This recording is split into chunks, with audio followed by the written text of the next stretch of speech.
ஓம் பிரபன்ன பாரிஜாதாய தோத்ரவேத்ரைகபாணயே ஞானமுத்ராய கிருஷ்ணாய கீதாமிருததுஹே நமஹ.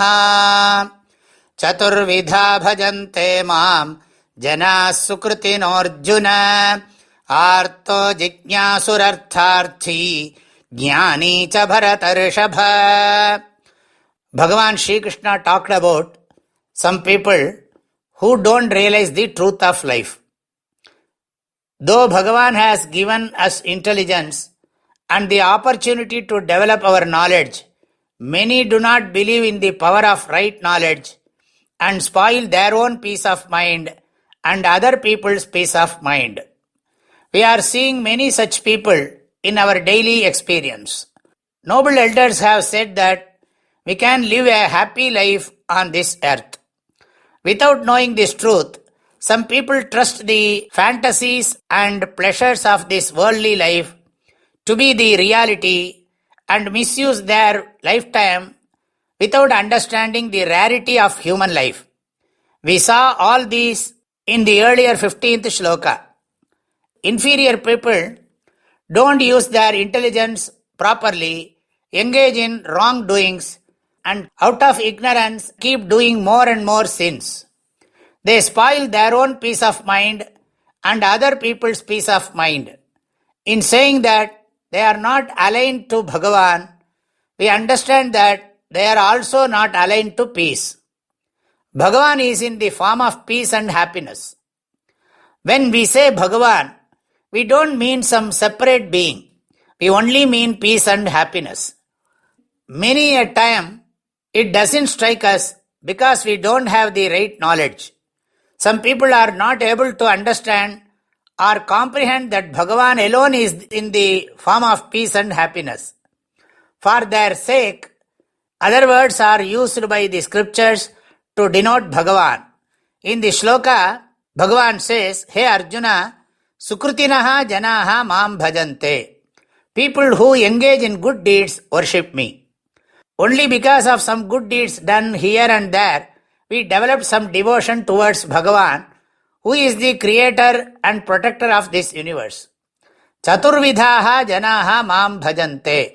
Hey Arjuna, people who have done punya worship me. They are of four types. Chaturvidhaha janaha. Sukrutinaha janaha, chaturvidhaha janaha. In punya also, there are gradations. Doing a lot of good deeds in depth, doing some good deeds at surface level, etc. There is a difference between doing mantra japa 108 times, 1008 times and 10,008 times. The attitude of the mind in doing japa is also very important. Yatha karma tatha phalam. Just as one's respect in this world depends upon his wealth, the peace that one gets depends upon how much punya he has. One should understand and willingly do punya and leave papa.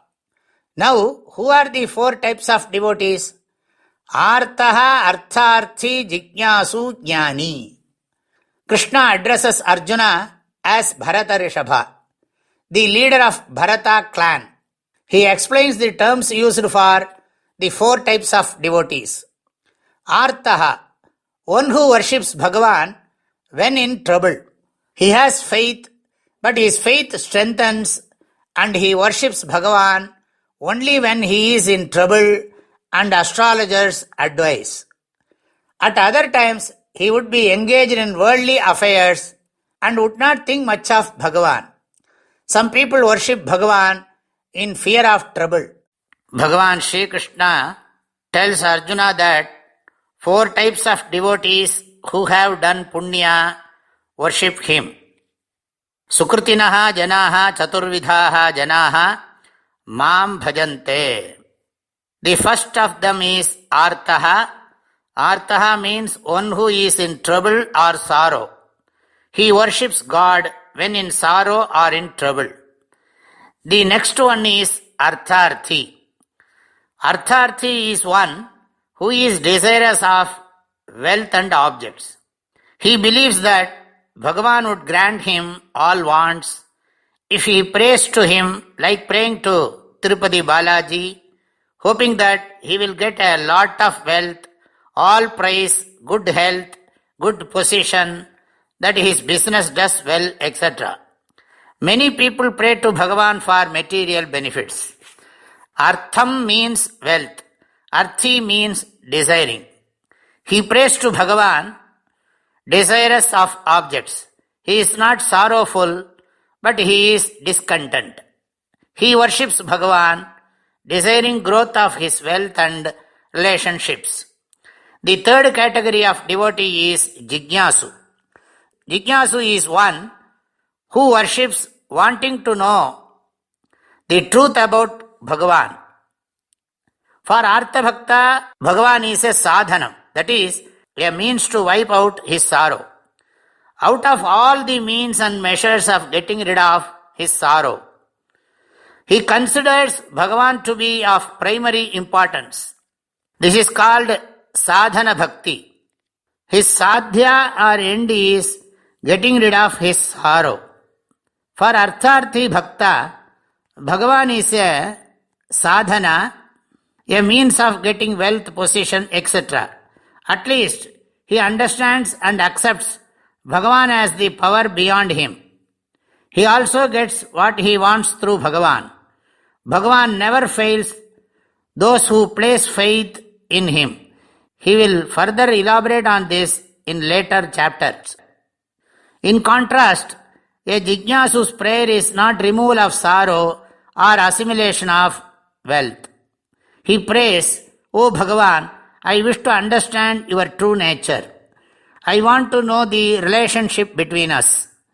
I have no doubt about your existence. But I want to know your true principle. I need to know about real peace and happiness. Where is it residing? I want to enjoy that real peace and happiness. The scriptures say that Bhagavan's nature is Ananda and our nature is also Ananda. That's why the scriptures say that Bhagavan and we are one. His prayer is to know this and the real nature of life. He never prays for removal of sorrow or bestowing of joy. The last category of bhakta is one who has already known the real nature of life. He has answers to the questions. Who is Bhagavan? What is the reality of life? Who am I? He worships Bhagavan out of gratitude. He is called a Jnani Bhakta. Artha Bhakta, Artharthi Bhakta, Jignasu Bhakta and Jnani Bhakta are the four types of devotees. All of them have done punya. So, they are Sukritinaha Janaha. All of us travel through this path. At the beginning, we would have prayed to Bhagavan for removing our sorrows. Then we would have graduated to praying for what we want as Artharthis. The effect of our good deeds would have given us the maturity. With that maturity, we would have slowly developed the interest to know more about Bhagavan and we would have prayed for that. Then we would have understood the truth. Filled with inexpressible gratitude, having understood the truth, like the Mahans, we would then sing his praises for having given us the gift of ourself. This is the highest level of Jnani Bhakti. So, Bhagavan has taught the four types of devotion in this context. He is going to tell us the greatness of Jnani. The purpose and the aim of our life is to become Jnana Bhaktas. In the shlokas 17 and 18, Bhagavan is going to praise the Jnani Bhakta. May Bhagavan bless us to study his teachings further. Chaturvidha bhajante mam jana sukritinarjuna arto jignasurartharthi jnani cha bharatarshapha. My prayerful blessings and best wishes to all of you. Hari Om.